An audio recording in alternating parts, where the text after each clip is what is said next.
Cookery சேனலை பார்த்து யார் வேணாலும் சமையல் பண்ணலாம். ஆனா சுவையான சமையல் பண்றது எப்படி? நான் இதயம் நல்லெண்ணெயில சமையல் பண்றேன். ஆஹா ஓஹோன்னு பாராட்டுறாங்க. நீங்களும் இதயம் நல்லெண்ணெயில சமையல் பண்ணுங்க, பாராட்ட வாங்குங்க. தினம் தோறும் வாங்குவே இதயம் இதயம்.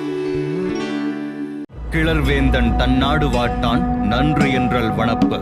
பிற்கால சங்க நூலான சிறுபஞ்ச மூலம்ல இடம்பெற்றிருக்கக்கூடிய இந்த பாடல் வரிகள் என்ன சொல்லுதுன்னா, ஒரு ஆட்சியாளனுக்கு அழகே அவன் ஆளுற மக்கள் அவனுடைய ஆட்சி நல்லா இருக்குன்னு சொல்றதுதான். ஆனா இன்னைக்கு நாம கேக்குறது எல்லாம் நல்ல ஆட்சி தரலனாலும் பரவாயில்ல, குறைந்தபட்சம் பாதுகாப்பாவது வழங்குங்கன்னு கேக்குறோம்.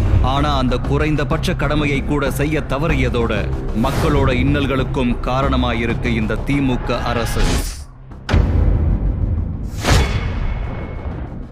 தமிழகத்தில் ராஜ்பவன்ல இருந்து 1.5 கிலோமீட்டர் தொலைவில் அண்ணா யூனிவர்சிட்டிக்குள்ள ஒரு பில்டிங்க்கு பின்னாடி, அதுவும் குறிப்பாக அந்த கிறிஸ்மஸ் இரவு எல்லோரும் பேட்ரோலில் நைட்டு வந்து மாஸ் இருக்குது, ஸ்பெஷல் மாஸ் எல்லாமே. 2 குழந்தைங்க ஸ்பெஷல் மாஸுக்கு போயிட்டு வர்றாங்க, போகணும்னு நினைக்கிறாங்க, அந்த இடத்துக்கு போகணும்னு நினைக்கிறாங்க. அந்த குழந்தைகளை எந்த அளவுக்கு கொடூரமாக சித்திரவதை செய்து, எதற்காக ஒரு பெண்ணாக இந்த பூமியிலே பிறந்தோம் என்று சிந்திக்க வைக்கும் அளவுக்கு ஒரு கொடூரமான செயல் சென்னையில் நடந்திருக்கிறது. இதான் ஒரு எஃப்ஐஆர் டிராஃப்டிங்க.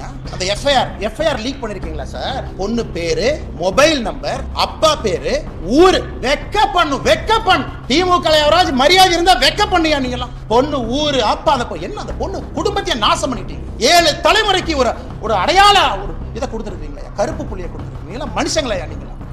வெக்கப்படும். திமுக பொறுப்புல அவன் இருந்தனாலதான் போலீஸ் ஸ்டேஷன் செக் பண்ணல, அவனை போலீஸ் ஸ்டேஷன்ல செக் பண்ணாதனாலதான் அவன் தைரியமா வெளியே வந்தான். அதனால இன்னி உங்களுக்கு இந்த ஆர்ப்பாட்ட வேலையெல்லாம் இல்லை. இன்னிலிருந்து நாங்கள் வேற மாதிரி தான் உங்களை டீல் பண்ண போறோம்.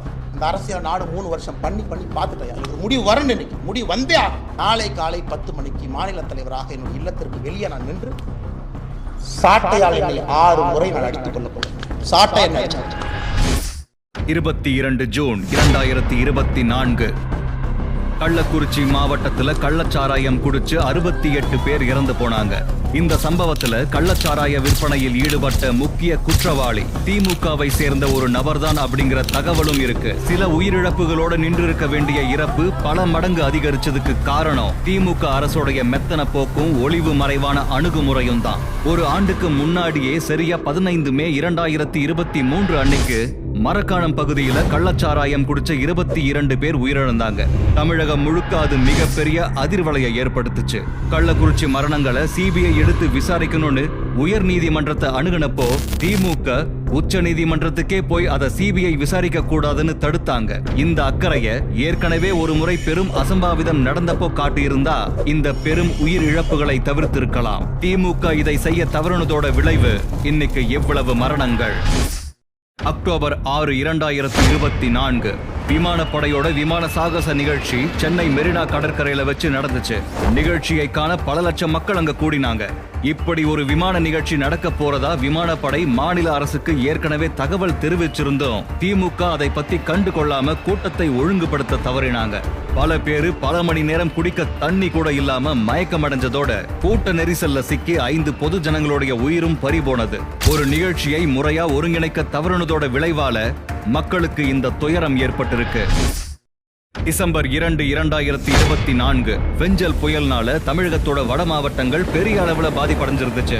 அந்த சமயத்துல விழுப்புரம் மாவட்டத்துல உள்ள சாத்தனூர் அணையில இருந்து எந்த ஒரு முன் அறிவிப்பும் இல்லாம 1 லட்சம் கன அடி நீரை திறந்து விட்டாங்க திமுக அரசு.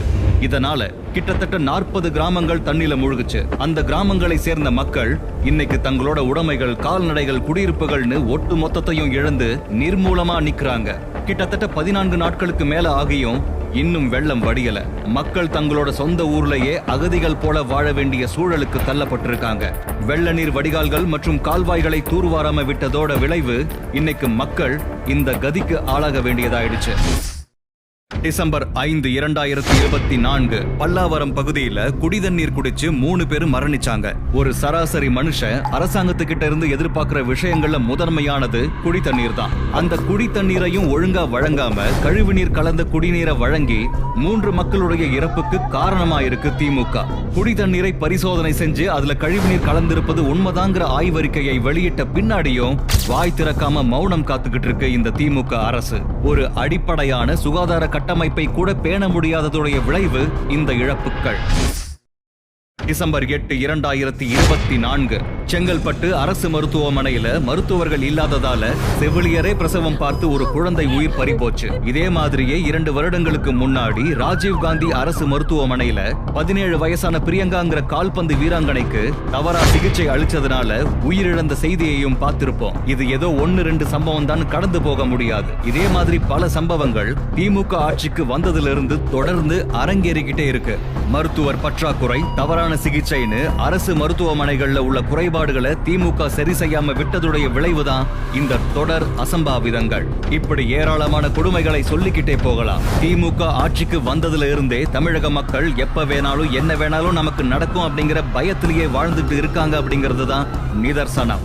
இன்னும் ஒரு படி மேல சொல்ல போனா தமிழ்நாட்டுல நடக்கிறது திராவிட மாடல் இல்ல, இது ஒரு டிசாஸ்டர் மாடல்.